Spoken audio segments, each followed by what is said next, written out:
अस्सलाम वालेकुम viewers, welcome to another vlog. मेरा नाम है Hamza Sajid Rana. Tejas Hindustan aeronautical complex aeronautical limited का जहाज़ Tejas light combat aircraft, multi role aircraft, बहुत बुरे तरीके से आपको पता है पिछले दिनों दुबई एयर शो के दौरान गिरा और पायलट भी सर्वाइव नहीं कर पाया। उसके बाद सोशल मीडिया पे एक ज़ुबान ज़द-ए-आम तूफ़ान है जो कि थमने का नाम नहीं ले रहा कि तेजस फारग फाइटर है, हिंदुस्तान की एयरफोर्स के पास कैपेबिलिटी नहीं है, हिंदुस्तान वाले बैठे अमेरिकन इंजन को रो रहे हैं। उसके अलावा मजाक उड़ा रहे हैं पाकिस्तान के JF-17 थंडर प्रोग्राम का, जो कि पाकिस्तान ने पाक चीन इश्तराक से बनाया।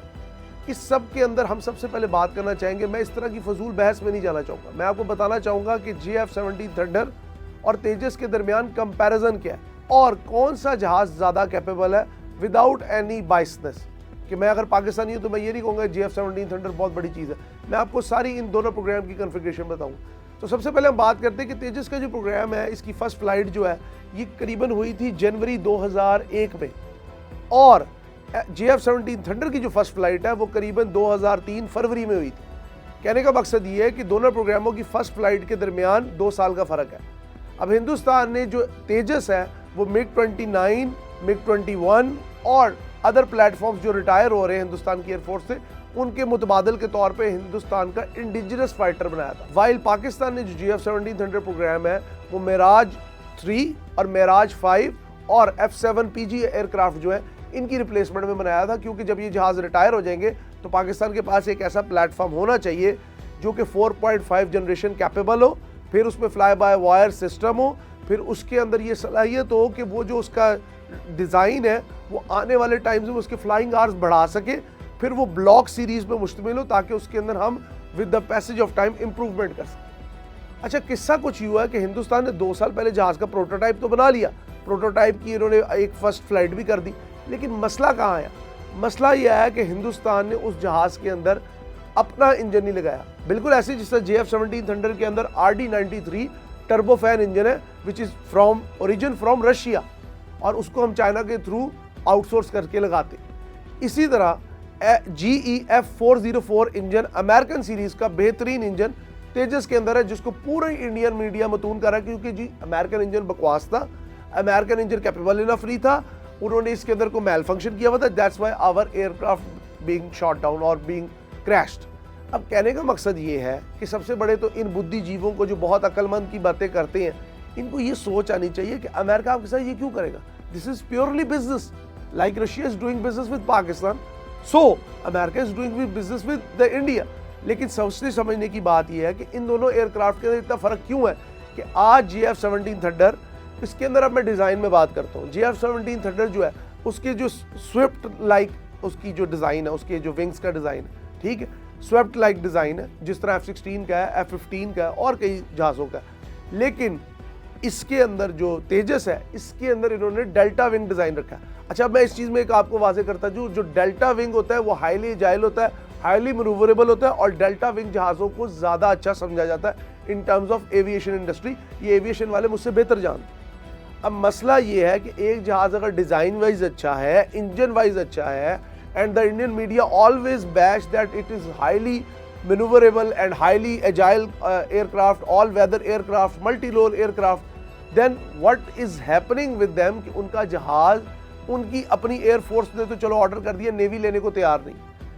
The reason behind is just one कि हिंदुस्तानी एक मिजाज है, वो समझते हैं कि जो हम चीज़ बनाते वैसी कोई नहीं बनाते।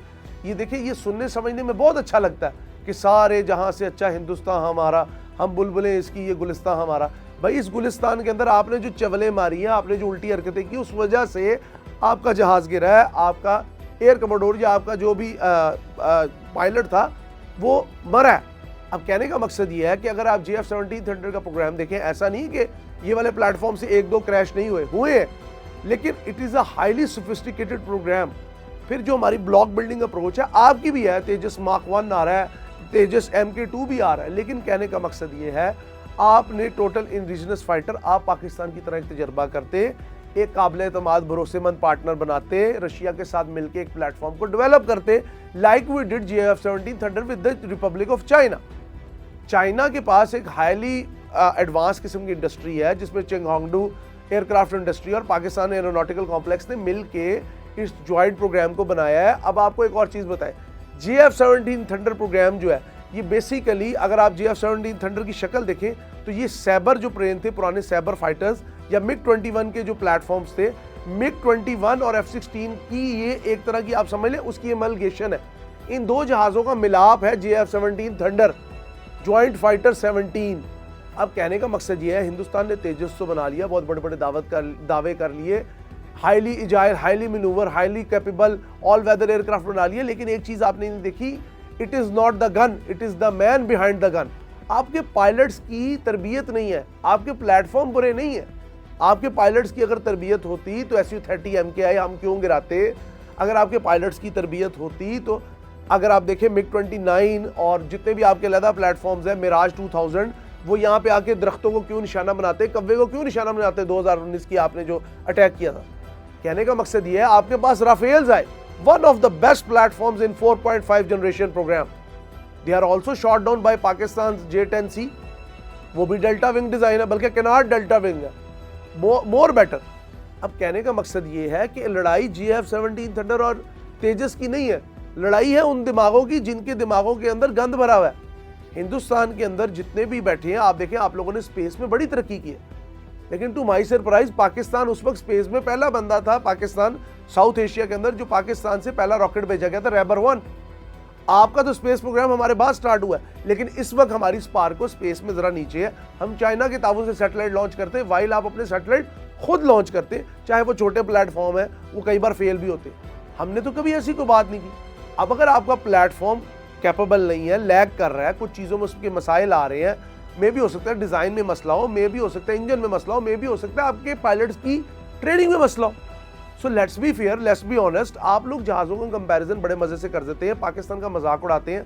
हमारा platform JF-17 thunder block 1, block 2, block 3 सारी कन्फिग्रेशन में बन चुका है। हमारा डुअल सीट इजेक्शन वाला सिस्टम भी आ चुका है हमारे पास। आप कहते हैं जी पाकिस्तान के ऊपर हम लगवा देंगे एम्बार्को, मार्टिन बेकर की सीट जो बनती है, जो इंजेक्शन सीट होती है जहाज़ की, आपको पता है, जो इजेक्ट करती है रॉकेट की तरह, मार्टिन बेकर बनाती है, दुनिया की सबसे बड़ी कंपनी। अगर पाकिस्तान अगर चाइना के साथ मिलकर कोई प्लेटफॉर्म ला रहा है, आप कह रहे हैं जी वो कामयाब नहीं होगा इजेक्शन सीट का, मान लिया, आप अपनी पॉलिसी से बहुत आगे जा सकते हैं। लेकिन एक बात रोज़े रोशन की तरह यह है कि JF-17 थंडर ने ओवर द टाइम इस चीज़ को यकीनी बनाया और साबित भी किया कि पाकिस्तान का जो जहाज़ है वो हाईली कैपेबल है, प्लस हाईली ट्रस्ट वर्दी है।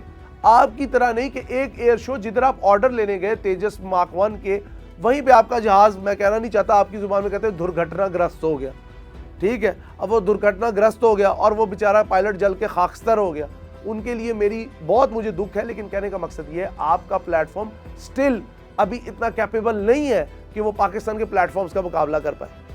कहने का मकसद सिर्फ ये है, हमने अब तक 3 मुल्कों के साथ एक्सपोर्ट की डील कर चुके हैं, जिसमें म्यांमार है, जिसमें नाइजीरिया है, जिसमें आज़रबाईजान है, जिन्होंने पाकिस्तान से बिलियंस ऑफ डॉलर के JF-17 थंडर प्रोग्राम लिए।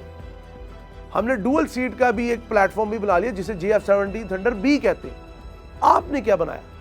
कहने का मकसद ये है, पाकिस्तान जिसको हिंदुस्तान रोजाना ताना देता है कि आप सुई भी नहीं बना सकते, यहाँ पे अगर एयरक्राफ्ट मैन्युफैक्चर हो रहा है और आपकी जुबान में अगर असेंबल भी हो रहा है, तो our assembly line is more, you can say trustworthy than you. So आप कहाँ खड़े हैं? आप तो एक डस्ट स्टॉर्म में खड़े। मैं हमेशा कहता हूँ हिंदुस्तान की जो पूरी क़यादत है, प्लस उनकी जो मिलिट्री इस्टेब्लिशमेंट है, वो एक इल्यूजन का शिकार है। वो इल्यूजन क्या है? महाभारत है। आपने अपने मजहब में जो चीज़ें पढ़ी है ना, महाभारत हो गई, पांडवों की जंग हो गई, और भाई पांडु तो बनबास काटने चले गए, आपके जहाज नहीं अब चलने के काबिल। कहने का मकसद ये है, आपकी एयरफोर्स के बारे में पूरी दुनिया में इस वक्त मजाक उड़ रहा है। दुनिया में सबसे ज़्यादा एयर क्रैश आपकी एयरफोर्स के होते हैं। क्या पीछे तरबियती जहाज़ नहीं गिरे? ये तेजस नहीं गिरा? इससे पहले MiG-21 फ्लाइंग कॉफिन्स आप नहीं उड़ाते रहे? MiG-21 बाइसन, जिसके अंदर अभी नंदन आया था और हमने चाय देके भेजा था। आप जहाज़ों के कंपैरिजन करें, there is no harm in it, लेकिन मेजर गौरव आर्या वाली सोच ना रखें। वो तो एक जाहिल आदमी है, वो कहता है जी मेरे पास पैसा ही बड़ा है, हमारे मुल्क के पास, हम 10 अरब के जहाज़ ले लेंगे, 20 अरब के। ओ भाई, अपने कामयाब किस्म के पायलट्स को क्यों मार रहे? और अगर पायलट्स के अंदर इतनी एबिलिटी नहीं है तो उन्हें जहाज़ ही ना दो, पहले रिक्शे दो, फटफटियाँ दो, सहारा की, वो चलाते फिरें। कहने का मकसद सिर्फ ये है कि हिंदुस्तान और पाकिस्तान की मिलिट्री इस्टेब्लिशमेंट और मिलिट्री स्ट्रेटजी में मसला ही है कि हम लोग पहले डिफरेंट जो प्रोजेक्ट्स होते हैं उन पे काम करके आ गए थे, लेकिन आप लोग जो हैं, आप लोग अचानक आगे आना चाहते हैं और उस चक्कर में आपकी टक्कर हो जाती है। पाकिस्तान ने पहले मिराजिस की रीबिल्ड फैक्ट्री बनाई, फ्रांस के जहाज़ों पर टिका के काम किया। आप देखें मिराज रोज 1 प्रोग्राम आया, रोज 2 प्रोग्राम आया, हमने अपग्रेड किए पुराने जहाज 60s 70s के, वो आज भी चल रहे हैं हमारे पास। फिर उनके अंदर हमने एयर रिफ्यूलिंग पॉड्स लगाए, उनको हमने इतना कैपेबल इनफ बनाया कि इवन हमने एयर कंडीशनर भी उनमें खुद इंस्टॉल किए, क्योंकि पुराने जहाज़ों में नहीं आता था। They are the 3rd generation fighter और अब वो 4th जनरेशन प्लेटफॉर्म के तौर पर परफॉर्म कर रहे हैं। वो भी डेल्टा विंग है, उनके अंदर भी फ्रेंच टेक्नोलॉजी है। आप लोग राफेल लेके आए, आप यहाँ से J-10C से मिसाइल खा के गिर गए। अब कहने का मकसद ये है कि ना JF-17 की लड़ाई है ना तेजस की लड़ाई है, लड़ाई है दो सोचों की। आपकी सोच मफकूद है। आज के व्लॉग के अंदर हमने इन सारी चीज़ों का कंपैरिजन इसलिए किया, कंपैरेटिव एनालिसिस स्टडी इसलिए किया, बहुत छोटे लेवल पे की है। JF-17 थंडर की कैपेबिलिटीज तो वे बियॉन्ड है। 1 मिनट में वो जहाज ऑलमोस्ट 50,000 से 55,000 फीट की ऊंचाई तक पहुंचने की सलाहियत रखता है। कहने का मकसद ये, RD-93 टर्बोफैन इंजन MiG-29 में भी है, J-31 में भी है।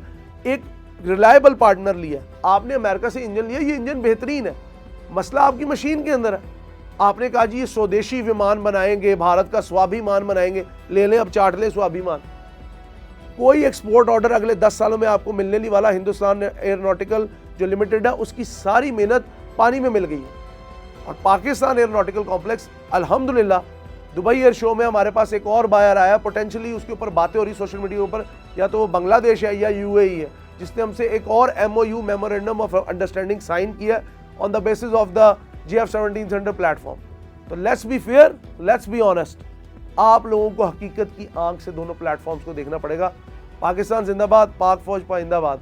अपने कीमती फीडबैक से हमें ज़रूर आगाह करिएगा, क्योंकि इससे आपकी और मेरी बहुत रहनुमाई होती है। बहुत शुक्रिया।